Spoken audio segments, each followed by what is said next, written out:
함께 보실 하나님의 말씀은 마태복음 25장 14절에서 21절까지의 말씀입니다. 마태복음 25장 14절에서 21절까지의 말씀입니다.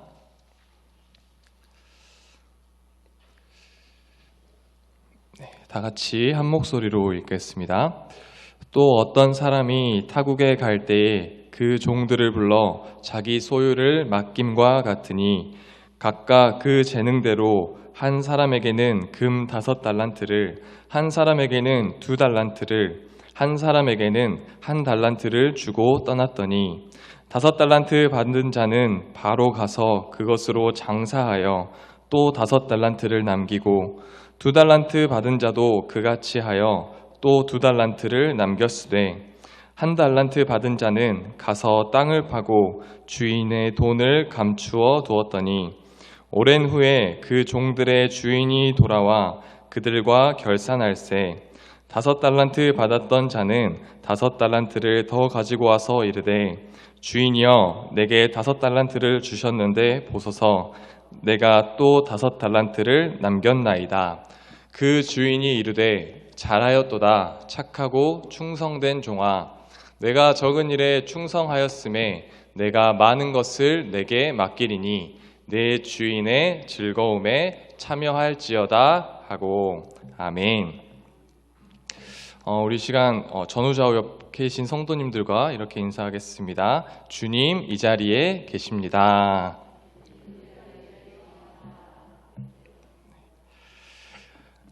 우리 모두가 한 번쯤은 칭찬을 받아보셨을 거라고 생각합니다.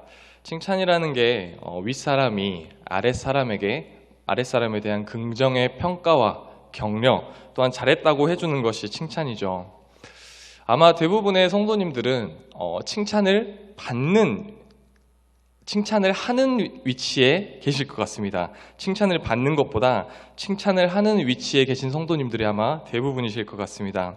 그래도 누군가에게 내가 노력하고 내가 열심히 했던 것에 대해서 칭찬받고 인정받는다면 그것만큼 기분 좋은 일은 또 없겠죠. 우리는 예수님을 믿고 또한 예수님의 말씀에 순종하며 살아가는 신앙인입니다. 그리고 더욱이 하나님께서 우리에게 맡겨주신 것을 관리하는 청지기의 삶을 살고 있습니다. 말씀대로 살고 또한 청지기의 삶을 잘 감당하면 하나님께 인정받고 하나님께 칭찬받는 사람이 되는 것이죠. 저는 항상 이런 고민을 합니다. 물론 사역과 설교를 어떻게 하면 더 잘할 수 있을까 이런 고민도 하지만 그보다 더 어떻게 하면 하나님께 칭찬받을 수 있을까? 어떻게 하면 하나님을 조금 더 사랑할 수 있을까라는 고민과 기도를 항상 합니다. 아마 이것은 저만의 기도 제목이고 고민일 뿐만 아니라 아마 여기 계신 우리 모든 성도님들의 공통된 기도 제목이지 않을까 생각합니다. 오늘 말씀의 제목은 잘하였도다 착하고 충성된 종아라는 제목을 가지고 함께 은혜를 나누고 우리가 하나님께 칭찬받기 위해서 인정받기 위해서는 어떠한 삶을 살아야 할지 이 시간 한번 함께 묵상하길 원합니다. 오늘 본문은 감람산 강화로 불리는 마태복음 24장, 25장 가운데에서 그리스도의 재림과 또한 종말을 준비하는 성도들의 자세에 대해서 말씀해주고 있습니다. 오늘 우리가 읽은 이 본문은 달란트 비유로서 우리에게 너무나도 익숙하고 친근한 본문입니다. 30절까지는 다 읽진 않았지만 아무래도 수요예배에 나오실 정도의 성도님들이라면 이 달란트 비유를 정말 수없이 많이 들으셨으리라 생각합니다. 하지만 그럼에도 불구하고 마지막 시대를 살아가고 때가 악해진 시대를 살아가고 있는 우리가 어떻게 하면 이 말씀을 받아들이고 어떻게 하면 그리스도인으로 살아가야 하는 이유 때문에 어떻게 그리스도인으로 살아가느냐 하는 그 이유 때문에 우리가 이렇게 수없이 많이 들은 말씀을 살펴보는 것이죠. 우리 25장 1절부터 13절 말씀은 열처녀 비유로 말씀을 시작하고 있습니다. 열처녀 비유는 철저한 준비로 기름과 등불을 가지고서 예수님의 재림을 준비해야 된다라는 메시지를 담고 있다면 오늘 달란트 비유는 성실함과 열심으로 예수님의 재림을 준비해야 될 것을 우리에게 말씀해주고 있습니다. 오늘 본문에는 주인과 3명의 종이 등장하게 되는데요. 주인이 외국으로 나가면서 자기의 소유를 3명의 종들에게 다 맡겼습니다. 한 종에게는 5달란트를 주고 한 종에게는 2달란트를 주고 그리고 나머지 한 종에게는 1달란트를 맡기며 떠났습니다. 주인은 자기의 소유를 종들에게 맡겼습니다. 종들에게 줄 것을 그냥 종들에게 맡긴 게 아니라 자신이 가지고 있는 소유를 종들에게 맡긴 것이죠. 주인은 아마 달란트를 나누어줌에 있어서 종들의 특성과 기질을 잘 고려해서 차등해서 나눠준 것 같습니다. 그런데 앞에 2종은 어떻게 했습니까? 5달란트 받은 종과 2달란트 받은 종은 하는 행동도 비슷했고 결과도 비슷했습니다. 5달란트 받은 종은 똑같이 5달란트를 남겼고 2달란트 받은 종은 똑같이 2달란트를 남겼습니다. 주인이 맡기자 즉각 움직여서 성경에는 바로 움직였다고 말합니다. 지체하지 않고 주절주절하지 않고 바로 움직여서 장사를 했건 아니면 투자를 했건 똑같은 이윤을 남겼습니다. 그런데 1달란트 받은 종은 어떻게 했습니까? 땅을 파고 주인이 준 돈을 묻어두었다 성경에 말씀합니다. 주인이 맡긴 것에 대해서 소극적인 모습을 보여주고 있는 것이죠. 그런데 그때 당시는 이런 일들이 종종 있었습니다. 성경에서 볼 수 있는 천국 비유에 천국은 마치 밭의 감추인 보화와 같으니 라는 말씀에서 우리가 볼 수 있듯이 그때 당시에는 전쟁도 많고 굉장히 불안정한 사회였기 때문에 또한 나의 그런 귀중한 물건을 어디 지금같이 은행에 맡겨둘 수도 없는 그런 사회였기 때문에 자기의 귀중품이나 자기의 돈 같은 것들을 다 땅에 묻어놓는 시대였습니다. 하지만 1달란트 받은 종의 행동은 그렇게 땅에 묻어놓는 행동은 주인이 그렇게 원하는 주인에게 칭찬받지 못하는 행동이었던 것이죠. 달란트는 재능, 은사, 능력이라는 뜻을 가지고 있습니다. TV나 드라마, 영화에서 이제 연기를 하는 배우들을 우리가 흔히 탤런트라고 하는데 이 탤런트라는 말이 바로 달란트에서 비롯된 것이죠. 때문에 우리는 성경에서 달란트라는 단어가 나오게 되면 자동적으로 재능, 은사, 내가 잘하는 것, 끼 이렇게 머릿속에서 번역되어서 나오게 되는 것입니다. 일반적으로 예수님의 달란트 비유는 그리스도인들에게 하나님께서 주신 재능과 은사와 능력들을 잘 분배하고 잘 사용해야 된다 이렇게 이야기합니다. 물론 이 해석도 맞습니다. 달란트 비유는 이런 방식으로 해석한다고 해도 전혀 문제가 없는 본문입니다. 그런데 우리가 잊지 말아야 할 사실은 이 달란트 비유는 예수님께서 종말과 또한 재림에 관한 가르침 가운데 등장한다는 비유라는 사실입니다. 달란트 비유는 종말을 대하는 우리의 자세에 대해서 일깨워주고 있습니다.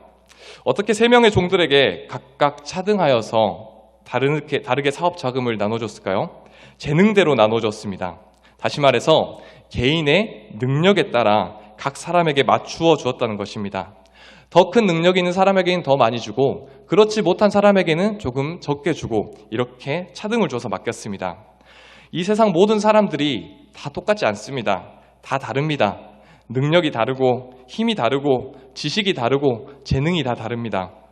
그러므로 인생들을 향한 하나님의 평가는 결코 절대 평가가 아닙니다. 하나님께서 어떠한 기준을 정해놓고 사람들을 평가하셨다면 그 기준에 맞는 사람들이 얼마나 있었겠습니까? 하나님께서는 많이 받은 사람에게 많은 것을 그의 삶에 맞게 요구하십니다. 그러나 적은 것을 가진 사람에게는 그 사람이 가진 분량만큼을 요구하시는 것이죠. 참으로 가난한 과부가 성전에서 2렙돈을 하나님께 헌금했을 때에 예수님께서 지켜보시고 이렇게 말씀하셨습니다. 너가 가장 많이 헌금을 했다. 옆에 있던 바리새인들이 놀랍니다. 바리새인들은 자신이 가진 많은 것 중에 조금의 일부를 하나님께 드렸지만 과부는 자기가 가진 전부를 하나님께 최선을 다해 정성을 다해 드렸기 때문입니다. 이렇듯 우리의 인생을 향한 하나님의 평가는 절대 평가가 아닙니다. 각 개인의 분량과 또한 능력에 따라서 공정하게 평가하시는 것이죠. 저는 오늘 주인이 종들에게 맡긴 달란트를 복음과 전도에 빗대어서 말씀드리고 싶습니다. 아마 전도라는 말을 들으면 굉장히 거북스럽고 또 부담이 되고 그냥 조금 약간 반감이 생기는 느낌이 들죠. 누군가에게는 전도가 굉장히 쉬운 일일 수도 있지만 반대로 누군가에게 전도가 굉장히 어려운 일일 수도 있습니다. 누군가는 발이 넓어서, 또한 주변에 지인들이 많아서, 또한 재정적으로 풍성해서 전도하는 데 부족함이 없을지라도 누군가는 그에 비해서 발이 좁고 지인도 많이 없고 전도에 대한 재원도 많이 없는 분도 있습니다. 그런데 우리가 어렵다고 해서, 또한 상황과 환경이 어렵다고 해서 주님께서 우리에게 맡겨주신 그 달란트를, 복음을 땅에 묻어두고 사용하지 않고 전파하지 않는다면, 예수님이 재림하실 때까지 그것을 꼭꼭 숨겨놓는다면 과연 주님께서 오셨을 때에 우리의 모습을 칭찬하실지 한번 되돌아봐야 할 문제인 것 같습니다. 예수님께서 부활하신 후에 40일간 이 땅에 계시면서 이제 부활을 증거하고 다니셨습니다. 그리고 마지막 승천하실 때에 제자들에게 마지막으로 이렇게 당부하셨습니다. 마태복음 28장 19절에서 20절 말씀. 그러므로 너희는 가서 모든 민족을 제자로 삼아 아버지와 아들과 성령의 이름으로 세례를 베풀고 내가 너희에게 분부한 모든 것을 가르쳐 지키게 하라. 볼지어다 내가 세상 끝날까지 너희와 항상 함께 있으리라 하시니라. 아멘. 가서 모든 민족을 제자로 삼아라. 아버지와 성부, 성자, 성령의 이름으로 세례를 베풀어라. 다시 말해서 전도해라. 복음을 전해라 라는 말씀이죠. 하나님과 예수님의 이름으로 복음을 증거하라는 말씀입니다. 물론 하나님을 사랑하고 예수님을 사랑하고 하나님의 말씀대로 살아야 하는 것이 우리의 가장 기본적인 모습이긴 하지만, 전도해라, 복음을 전해라, 이 말씀을 예수님께서는 콕 집어서 말씀해 주셨습니다. 많은 선교사님들이 방금 마태복음 28장 19절, 20절 말씀을 가지고 선교지로 떠납니다. 저 또한 이 말씀의 은혜를 받고 열심히 노방 전도를 다녔던 기억이 있습니다. 우리는 이 말씀을 결코 가볍게 여기지 않아야 됩니다. 우리가 지금 당장 전도하지 않는다고 해서 나에게 해가 있거나 나에게 아무런 피해가 일어나지 않기 때문에 이 말씀을 그냥 글자로만 흘러 넘기는 경향들이 많이 있는 것 같습니다. 보통 우리가 전도라는 말을 들었을 때에 거의 대부분의 성도님들이 나와 상관없는 일, 나 말고 다른 누군가가 할 일, 이렇게 생각을 가지고 있습니다. 어떻습니까? 우리가 전도합시다 라고, 우리가 전도해야 됩니다 라고 선포하는데, 진짜 내가 전도를 해야겠구나. 지금 생각나는 그 영혼이 있는데 내가 그 영혼을 주님 곁으로 인도해야겠구나, 이런 생각이 드시나요? 아니면 전도? 그래, 내가 아니어도 누군가가 할 거야. 장로님이 할 거고, 집사님이 하실 거고, 권사님이 하실 거야, 이런 생각이 드십니까? 저는 전도라는 단어를 들었을 때는 항상 이런 마음이 있었던 것 같습니다. 그래, 내가 안 해도 다른 누군가가 다 전도해 올 거야. 전도주일이라고 해서 아무도 새신자가 한 명도 누군가가 전도를 하지 않거나 그러진 않을 거야 라는 생각을 가지고 있었습니다.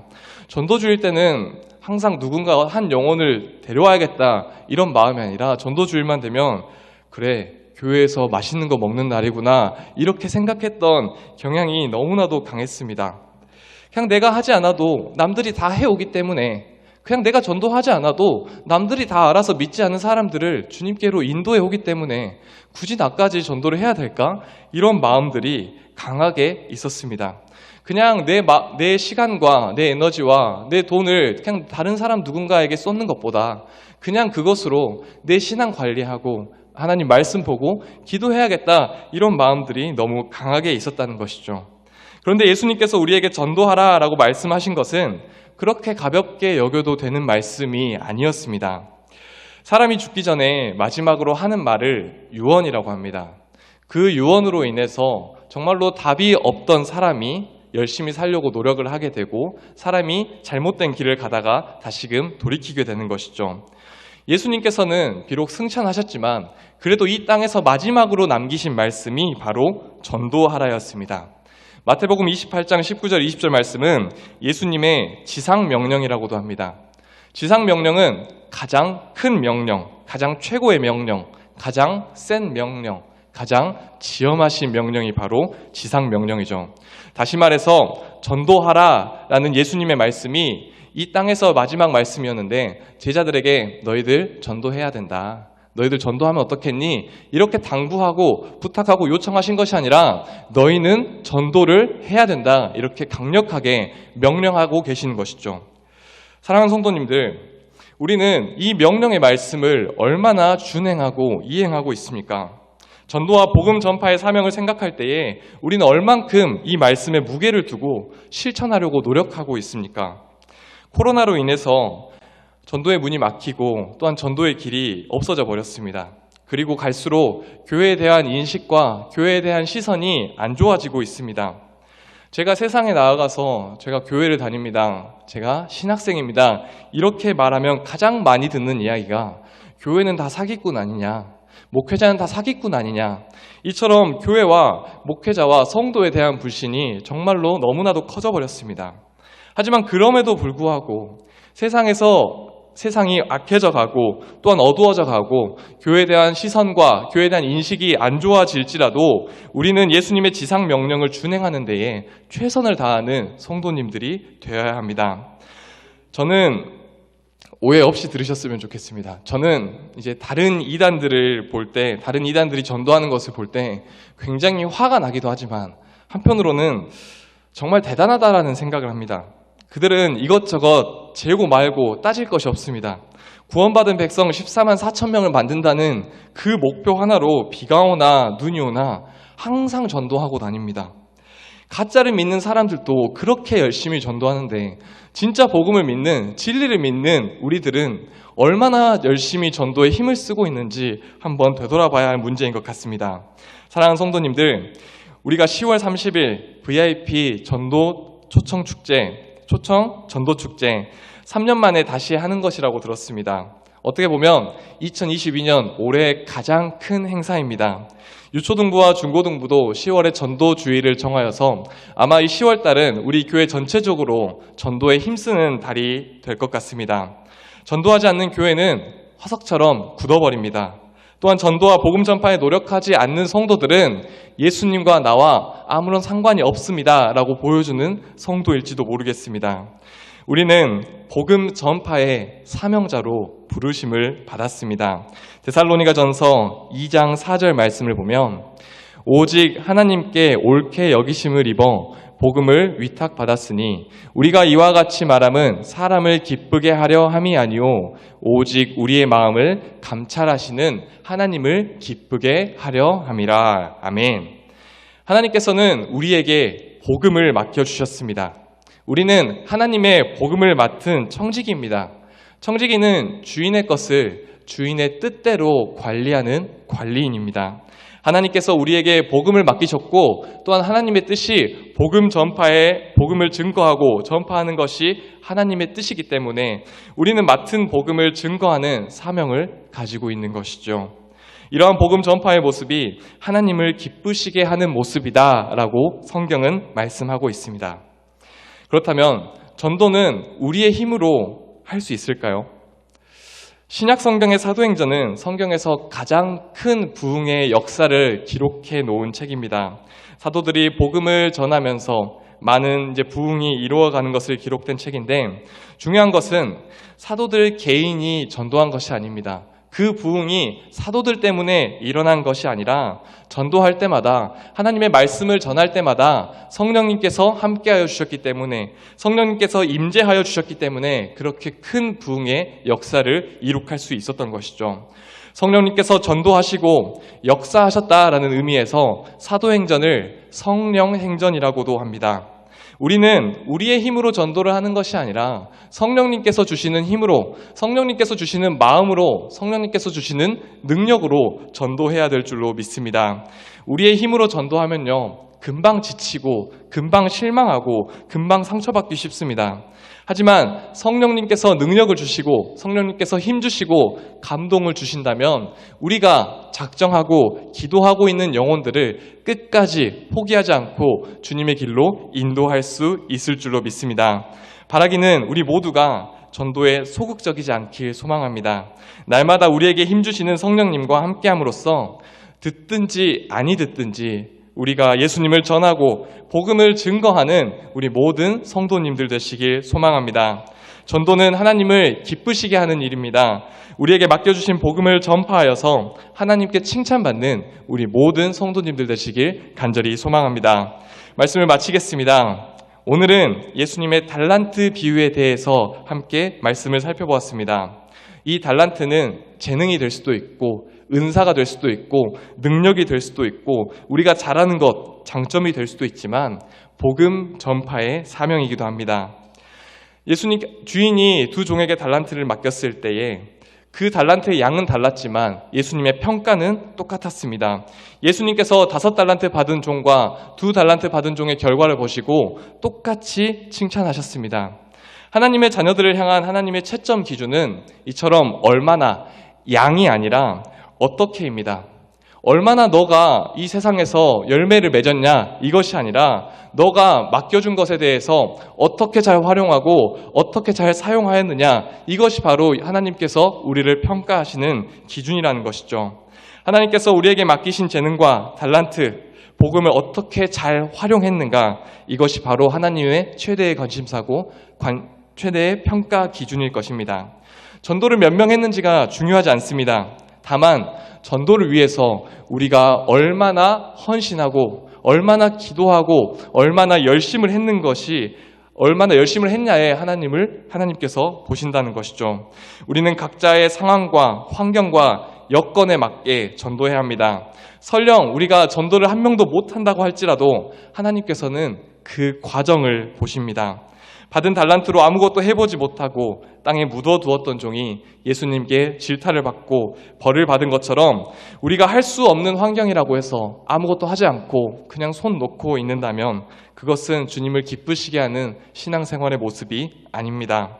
바라기는 주님께서 우리에게 맡기신 복음 전파의 사명을 잘 감당하여서 또한 그것들을 전파하기 위해 노력하여서 우리 모두 주님께서 다시 오실 때에 또는 주님께로 가는 그날 주님께 잘하였도다, 착하고 충성된 종아라는 최고의 칭찬과 찬사를 받는 우리 모든 성도님들 되시길 간절히 소망합니다. 기도하겠습니다.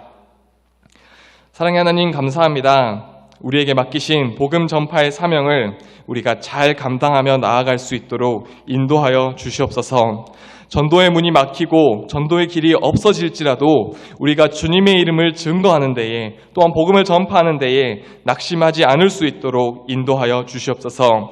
10월 30일 VIP 전도축제에 우리가 끝까지 노력하여서 주님께서 예비하신 영혼들을 교회로 풍성히 인도하는 역사가 있길 소망하며 이 모든 말씀 우리 구주 예수님의 이름으로 기도합니다. 아멘.